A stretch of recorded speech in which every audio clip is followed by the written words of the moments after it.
আসসালামু আলাইকুম। আজকে আমরা বানাচ্ছি হান্ডি মটন বিরিয়ানি। তার জন্য আমরা একটা পাত্রে একটু তেল নিয়ে নিব, একটু হলুদের গুঁড়ো আর একটু লবণ। তেলটা ভালোভাবে গরম হয়ে গেলে আমরা ওখানে কেটে রাখা আলুগুলো দিয়ে দিব। এবার আলুগুলো দেওয়া হয়ে গেলে আমরা আলুটাকে ভালোভাবে নেড়ে ভাজে নেওয়ার পর আমরা একটা ঢাকনা দিয়ে আলুটাকে ঢেকে দেব।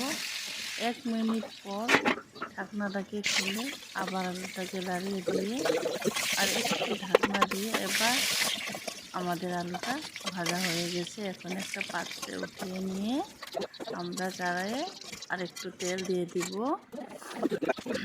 এর মধ্যে দিব একটা তেজপাতা, একটু গোটা জিরা, কেটে রাখা পেঁয়াজ, আদা রসুন বাটা, জিরা বাটা আর কাঁচা লঙ্কা বাটা।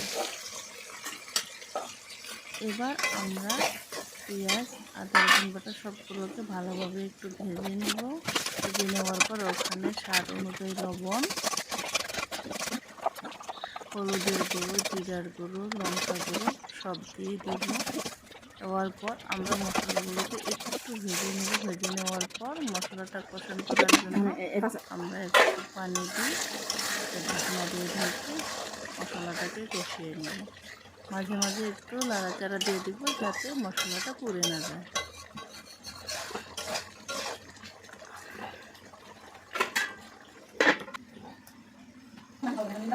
আমাদের মশলাটা রেডি হয়ে গিয়েছে।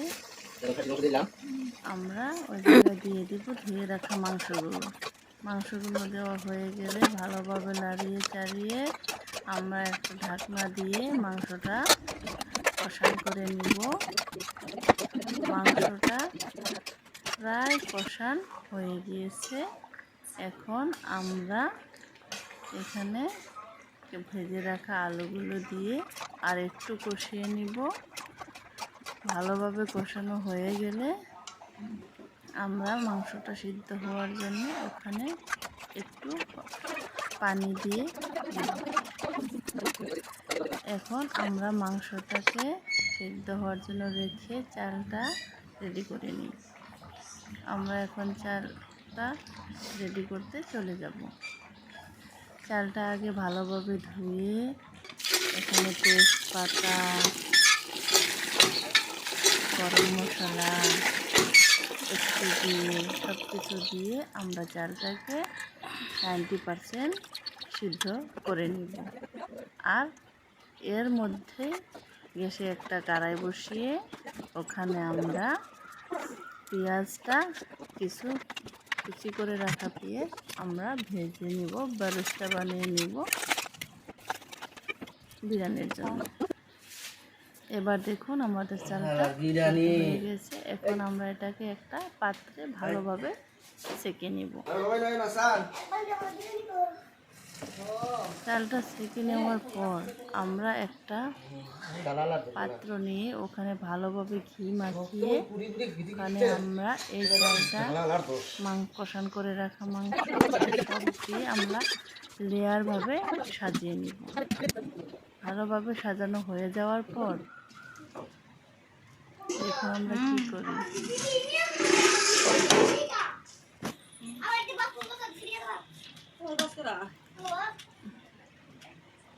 এইভাবে আমরা চালটাকে 3টা লেয়ারে সাজাবো। প্রথমে চাল সিদ্ধ করে রাখা চালগুলো দিয়ে দিব, তারপরে মাংস দিব, একটু পেঁয়াজের বেরেস্তা দিব, একটু ঘি দিয়ে দিব।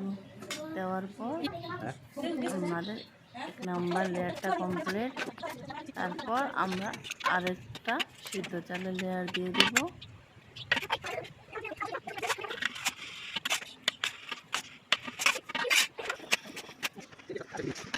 এবার আমাদের লেয়ারগুলো কমপ্লিট হয়ে গেল।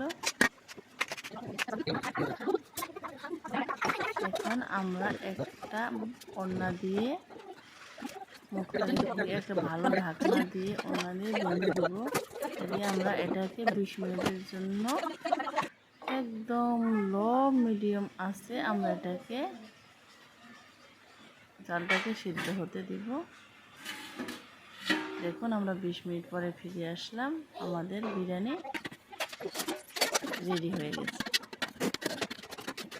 আপনাদের যদি ভালো লাগে থাকে আমাকে জানাবেন।